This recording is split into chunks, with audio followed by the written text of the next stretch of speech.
파트 9. 남장로회의 한국선교 재개와 대전 스테이션 설립 계획.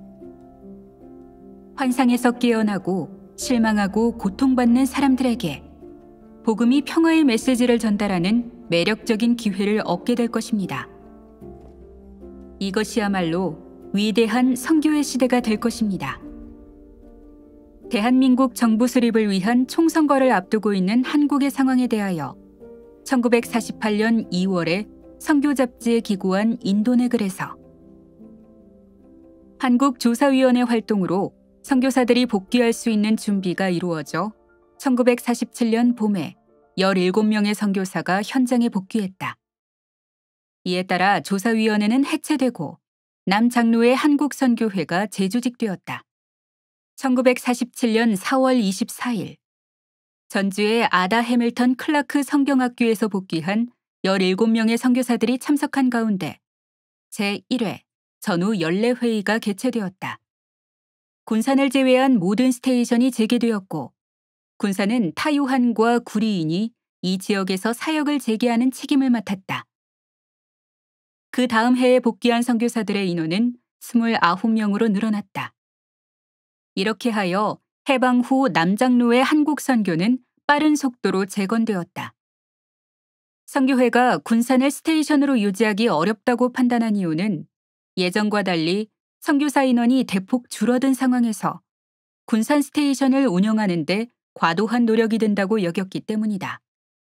따라서 군산 스테이션은 폐쇄하고 전주 스테이션이 군산 지역의 사역까지 맡기로 결정했다. 인사례의 1947년 2월 7일 편지에서는 한국으로 복귀하는 과정과 한국에 새롭게 정착하는 모습을 엿볼 수 있다. 큰아들 윌리엄은 조지아 디케이터에 살고 둘째 유진과 넷째 인도아는 사우스 캐롤라이나에 있었다. 크리스마스 방학을 맞은 셋째 인휴를 데리고 자동차로 몬트리트와 내슈비를 경유하여 서부의 시애틀에 도착했다.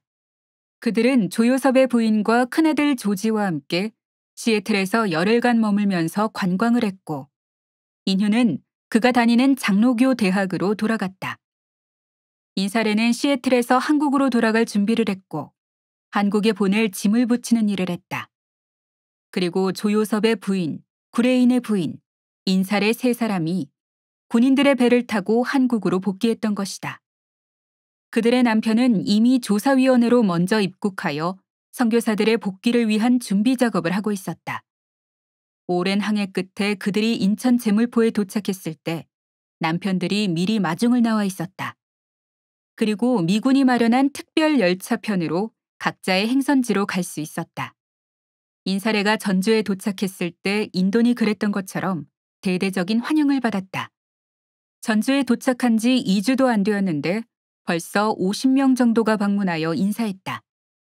도착한 첫 주일 예배를 드리러 교회에 갔을 때 그녀가 돌아온 사실을 전혀 모르고 있던 사람들이 자리에서 일어나 인사하는 바람에 예배에 방해가 될까봐 염려될 정도였다.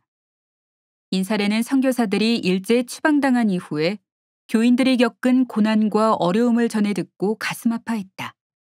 인사례는 일제강점기와는 완전히 달라진 해방 후 한국 사회가 전혀 다른 나라처럼 느껴져서 신기했다.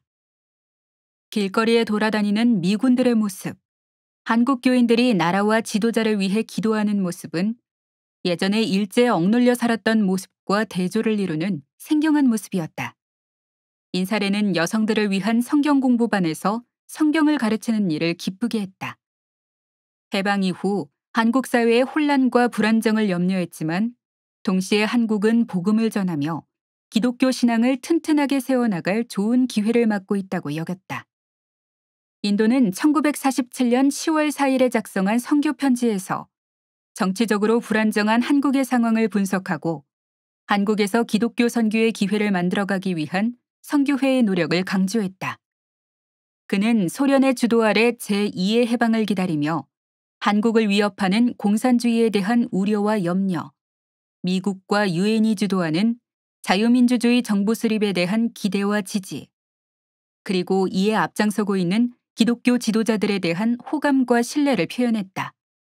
이러한 입장은 당시 미국 선교사들과 한국교회의 전반적인 시각을 대변하는 것이었고, 미군정과 선교사들과 한국교회가 긴밀한 유대관계 속에서 반공주의적인 자유민주주의 국가를 수립하고 기독교를 발전시키는데 서로 협력했다는 사실을 확인시켜준다. 이 편지는 내용 그대로 남 장로의 선교 잡지인 프레스비테리언 서베이에 한국의 국제적 상황이라는 제목으로 기고되었다. 이 글의 중요한 부분만 번역하여 소개한다.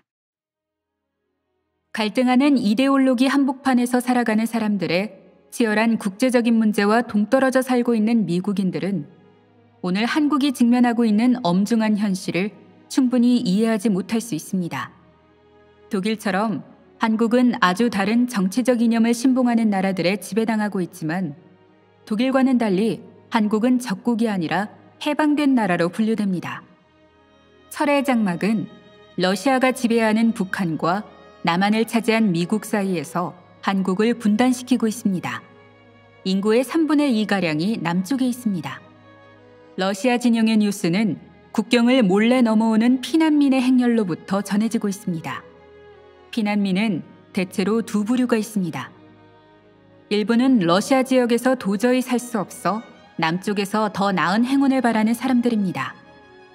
훨씬 더 적은 그룹은 잘 훈련된 보수를 충분히 받은 공산주의 선동가들입니다. 첫 번째 그룹은 한밤중에 러시아의 경계를 몰래 빠져나와 어선을 타고 위험한 항해를 감행하기도 하고, 가진 것을 아직 다 빼앗기지 않은 사람들은 안전하지 않은 작은 산길을 가로질러 빠져나오기도 합니다. 미국 진영에 도착할 때 모든 사람은 등에 진 옷 외에 남는 게 없습니다. 경찰에 쫓기고 러시아 군인들에게 옷을 빼앗기거나 음식이나 손목시계를 강탈당하고 심지어 딸을 빼앗기는 이야기가 전해집니다. 농부들은 논에 곡식을 버리고 떠나는데 세금으로 곡식을 너무 많이 빼앗아 가서 경작할 필요가 없기 때문입니다.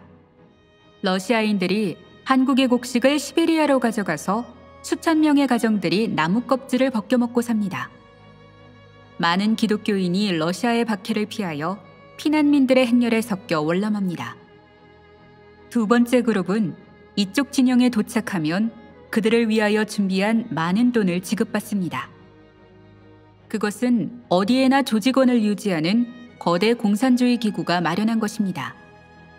그들은 북쪽은 한국인들이 이끌어 나가는 잘 조직된 자유로운 정부 아래서 만족하며 산다고 말합니다. 모든 이가 풍족한 땅, 좋은 집, 넉넉한 음식과 옷을 가지고 산다고 주장합니다. 그들은 미국 제국주의자들이 한국의 쌀과 막걸리를 맛보고서는 미국으로 빼돌리는 것을 굉장히 좋아한다고 말합니다. 이러한 이유로 남한의 쌀이 부족하다고 주장합니다. 미국인들이 한국을 홀딱 벗겨서 미국을 부유하게 만들고 있다고 말합니다. 미국에서 한국으로 들어오는 곡식, 밀가루, 기계, 비료, 옷, 다른 공산품은 미국인들이 사용할 수 없는 쓰레기이고 터무니없는 가격에 한국에 팔리고 있다고 말합니다. 그들은 계속 말하기를 한국인들은 세계에서 가장 강력한 붉은 군대를 무서워할 필요가 없다고 합니다. 그 군대는 한국의 제2의 해방을 이루기 위해 북쪽에서 조용히 준비하며 기다리고 있다고 말합니다. 모든 사람은 그들의 동지들인 붉은 군대를 맞을 준비를 해야 하며 그때 미군은 24시간 안에 바다로 밀려나게 될 것이라고 합니다. 그들이 주장하기를 그날 충성된 자는 충분히 보상을 받을 것이며 민주주의의 원수들은 즉결 심판을 당할 것이라고 합니다. 불쌍한 한국인들은 비통한 딜레마에 빠져 있습니다. 그들은 우선적으로 미국을 신뢰하고자 합니다. 그리고 미국인들을 훨씬 더 좋아합니다. 그들은 미국이 사람들을 행복하게 하는 부와 무궁무진한 물자 공급으로 천국과 같은 곳이라고 생각하고 있습니다. 비행전단을 지닌 미국의 군사력은 일본을 초토화시켰고 독점적 무기인 원자탄으로 어떤 상황도 잘 다스릴 수 있다고 생각합니다. 한국인들은 원자탄을 사용하여 러시아의 버릇을 고쳐주는 것은 충분히 타당하다고 생각합니다. 한국인들은 공산주의 러시아를 마음의 밑바닥에서부터 불신하고 있으며 붉은 군대가 북쪽에서 대기하고 있다는 사실을 아무도 의심하지 않습니다. 반면에 미국은 큰 대양을 사이에 두고 한국과 떨어져 있습니다. 일제의 지배 아래 신문은 똑같은 이야기만 했지만 미국 아래서 신문은 같은 정치 문제에 대하여 다른 이야기를 하고 있다고 말합니다. 이 나라의 복잡한 상황에서 적어도 세 가지 반응이 있다는 것을 알 수 있습니다. 첫째는 러시아의 선전에 속아 넘어간 사람들입니다. 그들은 공산주의 아래에서 만민이 번영할 것이라는 이빠른 약속을 믿습니다. 그러나 이 사람들은 마르크스와 레닌의 글을 공부하지 않아서 공산주의의 가르침과 실천이 무엇인지 대체로 잘 모릅니다. 20% 미만의 남한 사람들이 적색교리에 물들어 있습니다. 대부분의 한국인은 중도의 입장을 취합니다. 오랜 세기 동안 이 나라와 저 나라에 지배당한 경험이 있기 때문에 뛰기 전에 살피는 지혜를 배웠습니다. 심지어 한국은 지금도 자유를 얻지 못했으며 한국인들은 주인을 일본에서 러시아로 바꿔야 할지 모른다고 생각합니다. 미국인들은 한국에서 러시아가 쳐들어온다면 그들을 막아낼 충분한 군사력을 갖추지 못하고 있다는 사실을 솔직히 인정합니다. 세 번째 그룹은 공산주의에 저항하면서 어떤 고난이 미래에 닥쳐올지라도 맞서겠다는 의지를 가지고 있습니다. 이들 가운데 기독교회가 있습니다. 이승만 박사와 김구 선생과 김교식 박사와 같은 분들은 기독교인이며 더 많은 한국의 지도자들이 있습니다. 이들의 숫자는 기독교인들의 규모보다 훨씬 더 많은 비율을 차지하고 있습니다. 한국의 모든 친구는 유엔의 지도 아래 한국의 정부를 수립하기 위한 새로운 움직임을 반기고 있습니다. 이 운동에 많은 기독교인이 참여할 것입니다. 기독교적 원칙을 따르는 정부와 개인의 권리를 인정하는 기회가 만들어질 것입니다. 환상에서 깨어나고 실망하고 고통받는 사람들에게 복음이 평화의 메시지를 전달하는 매력적인 기회를 얻게 될 것입니다. 이것이야말로 위대한 선교의 시대가 될 것입니다. 남장로회 임시위원회는 1947년 9월 12일 광주에서 개최되었고 인돈, 노라복, 조합파, 구레인, 타유한이 참석했다. 이 회의에서 군산 국말교회 이창규 목사가 군산 스테이션을 다시 열어달라는 청원을 했고 군산 영명학교를 개교하는데 선교회의 지원을 요청했다. 이에 대하여 선교회는 타요한이 선교회를 대표하여 학교를 개교하는 데 필요한 승인을 받는 일에 협조하고 기독교 학교가 발전하는 일에 가능한 한 도움을 주기로 했다. 또한 이 회의에서 남장로회 선교회는 재건 자금을 다시 산정했다. 군산은 병원과 남학교를 다시 짓고 여학교와 성경학교를 보수하고 선교사 사택 5곳을 수리하는 비용을 합하여 12만 6천 달러. 전주는 선교사 사택을 수리 또는 재건축하고 병원과 여학교와 남학교를 수리하고 남학교와 여학교 기숙사를 보수하는 비용을 합하여 15만 500달러. 목포는 선교사 사택을 수리 또는 재건축하고 여학교 건물을 수리하고 남학교와 기숙사를 보수하는 비용을 합하여 11만 3천 달러. 광주는 선교사 사택 9곳을 수리하고 병원과 수피아 학교, 남학교를 수리하고 예배당을 수리하는 비용을 합하여 11만 4천 달러. 순천은 선교사 사택 5곳을 수리하고 여학교와 남학교, 병원을 보수하는 비용을 합하여 10만 3천 달러였다. 이외에 대학 설립 비용 14만 달러와 연합기관 지원을 합쳐 전체 총 100만 1,500달러의 재건 자금을 예산으로 잡았다. 또한 이 회의에서 남장로회는 이화여대와 연세대가 요청한 대학 운영의 참여 및 지원에 대한 안건을 다루면서 이 두 교육기관에 남장로회가 참여하는 것은 바람직하지 않다고 여겼다. 남장로회는 이화여대나 연세대 운영에 참여하는 형식이 아니라 남장로회 선교구역에 고등교육기관을 설립하여 직접 운영할 계획이 있었기 때문이라고 사료된다. 대학 설립과 관련한 중요한 회의는 1948년 2월 24일에서 25일 순천에서 열린 임시위원회 회의였다. 이 회의에는 인돈, 노라복, 구레인, 타요한, 조합파가 참석했다. 2월 25일 회의에서 교육 중심지로 대전에 새로운 남장로의 스테이션을 설립하는 것이 바람직한지 고려하자는 안건이 제기됐고, 이 안건을 성교회 연례회의에서 다루기로 했다. 또한 장로회 총회와 관계하는 위원회에 고등교육에 관한 계획에 대하여 고려해보라고 권고했다. 이에 앞서 본국의 해외선교본부에 한국의 신임 선교사를 파송할 때 5명의 복음전도자, 3명의 의료선교사, 3명의 간호사와 더불어 고등교육 선교를 담당할 3명의 신임 선교사, 곧 대학의 교수 요원을 요청했다. 이는 남장로회가 예산 편성과 인력 확보를 추진하면서 대학 설립 계획을 구체화하고 있었다는 증거였다. 임시위원회에 이어서 1948년 5월 27일부터 6월 4일에 전주 인도네 사택에서 개최된 제2회 전후 남장로회 연례회의에서 인돈이 의장으로 선임되었고, 여러 가지 사안 중에서도 대학 설립에 관한 문제가 집중적으로 다루어졌다. 5월 28일 회의에서 당시 장로회 총회장 이자익 목사가 경건회를 인도하면서 총회를 대신하여 선교회에 감사를 전했고, 빠른 시간 안에 남장로회 선교회를 재건해 줄 것을 요청했다. 또한 그는 이 자리에서 한국교회를 위한 지도자 양성을 위해 신학교에서 가르칠 교수의 필요성을 역설했고, 조선신학교 문제와 관련해서는 자유주의 신학을 총회 신학교에서 허락하지 않을 것이라고 강조했다.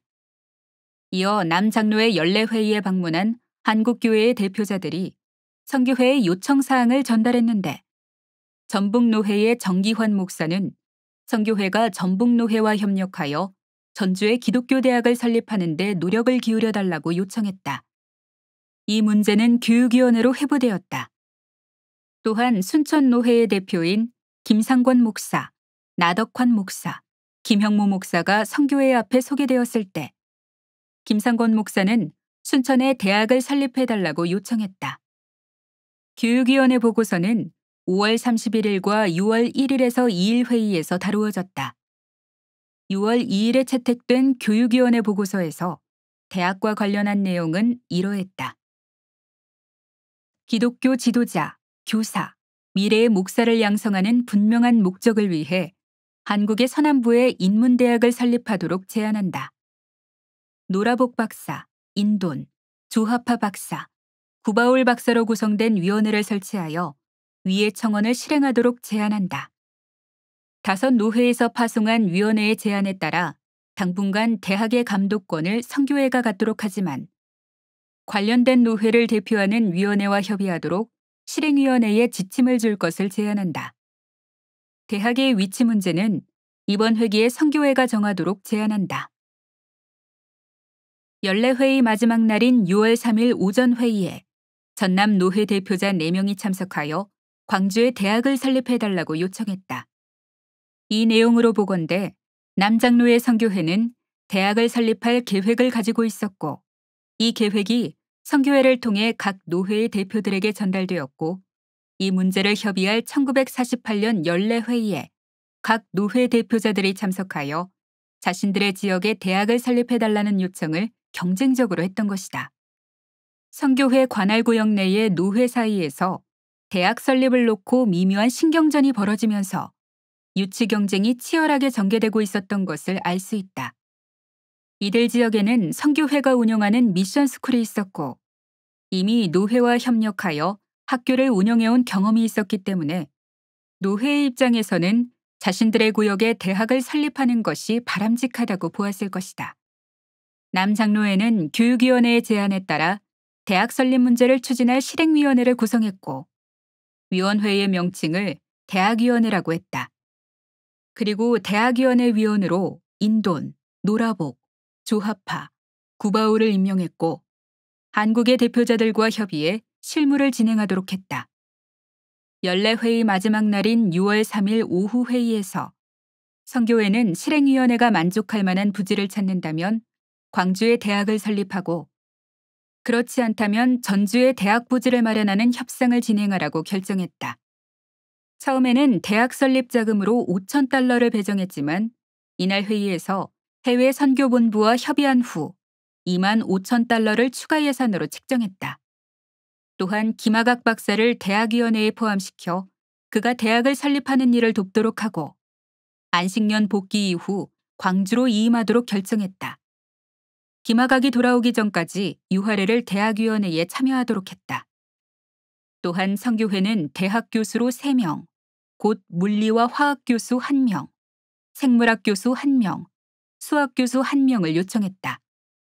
1948년 남장로회는 한국에 대학을 설립하기로 했고 위치는 우선적으로 광주였고 자선이 전주였다.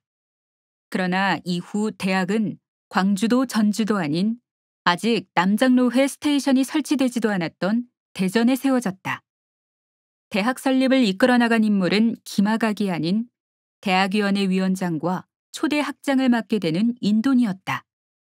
1948년 연례회의가 진행되고 있었던 5월 31일 선교회 의장 인돈의 명의로 남장로회 선교회는 단독 총선거를 통해 새롭게 수립된 대한민국 정부에 축전을 보냈다.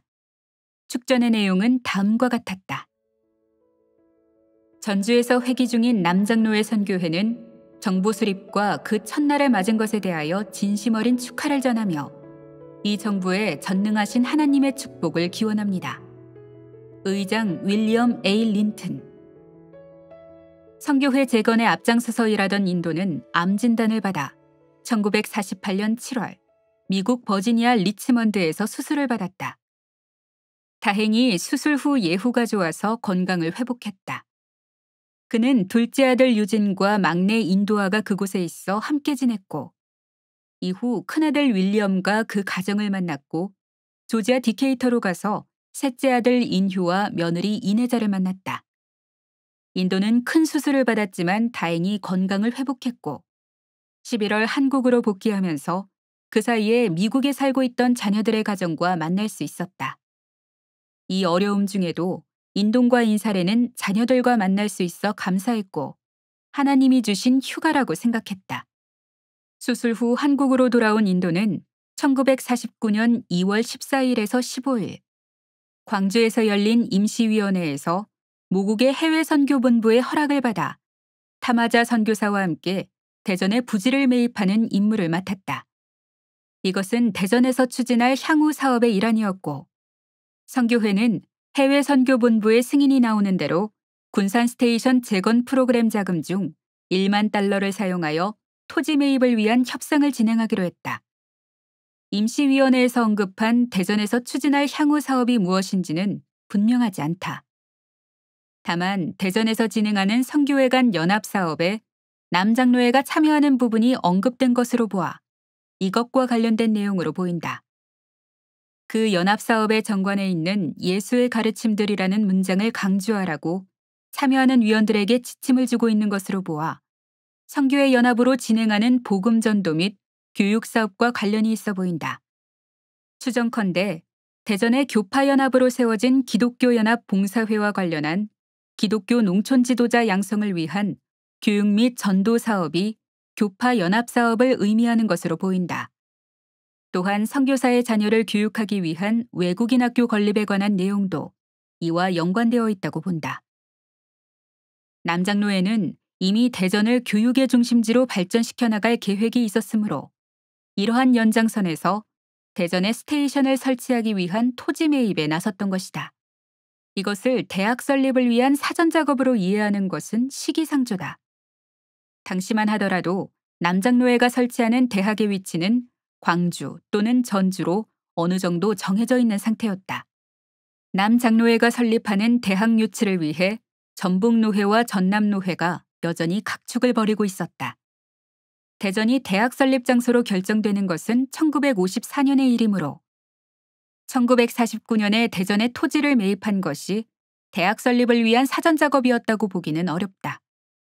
그러나 대전의 토지 매입 계획이 실행되고 그곳에 대전 스테이션이 자리를 잡아나가면서 그 안에 대학을 설립하기로 결정된 이후 과정을 살펴보면 결과적으로 인동과 타마자가 대전에 매입한 땅이 남장로회 대학 설립의 토대가 되었다고 할 수 있다.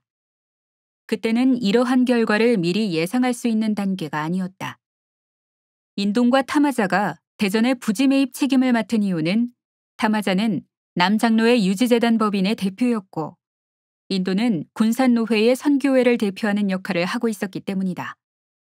타마자는 일제강점기에 일본 변호사 시험에 합격한 유일한 미국 시민으로서 일본 체제 아래에서도 법에 능통했고 수학자로서 선교회 재산 관리에도 능했다. 이런 관계로 남장로회 법인을 만들고 이끌어 나가는데 큰 공헌을 했고 일제의 압박에도 끝까지 선교회 재산을 지켜냄으로써 해방 후 남장로회 선교가 재개될 수 있는 기틀을 마련했다. 인도는 전주 스테이션 소속이었지만 당시 군산 스테이션이 재개하지 못했기 때문에 인근에 있는 전주 스테이션이 군산의 사역을 돌보고 있었다. 인도는 선교회를 대표하여 군산 지역 선교회 사업을 책임지고 있었다.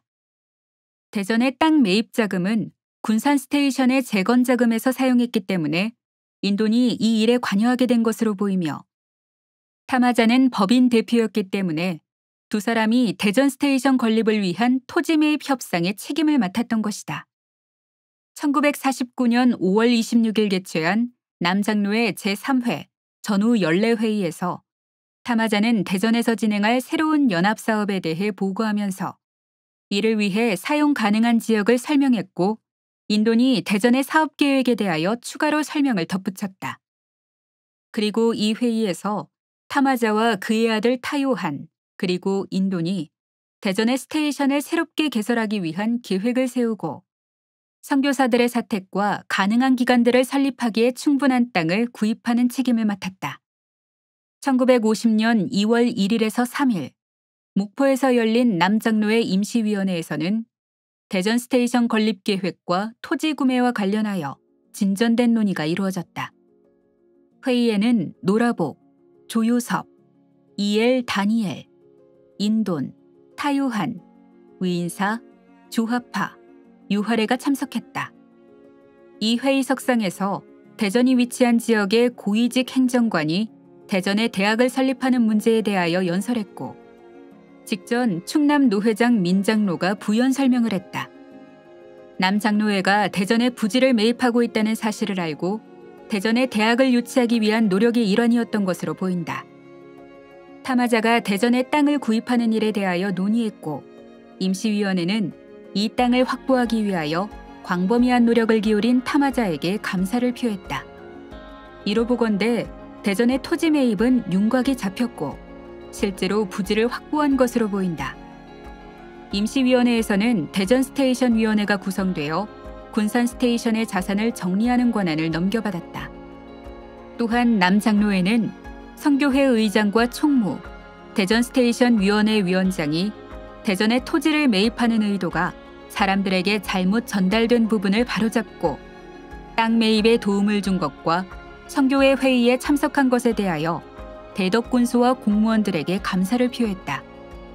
그리고 군산의 제지회사에 매각했다가 되돌아온 군산의 자산은 대전으로 이관하거나 팔아서 그 자금을 대전의 스테이션에 설립하는 데 사용하도록 했다.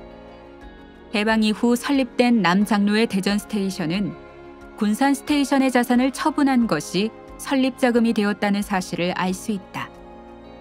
군산 스테이션 재건 예산이 대전 스테이션 예산으로 편성되었고 군산 스테이션의 남은 예산 역시 대전 스테이션 설립 계획에 맞추도록 했다.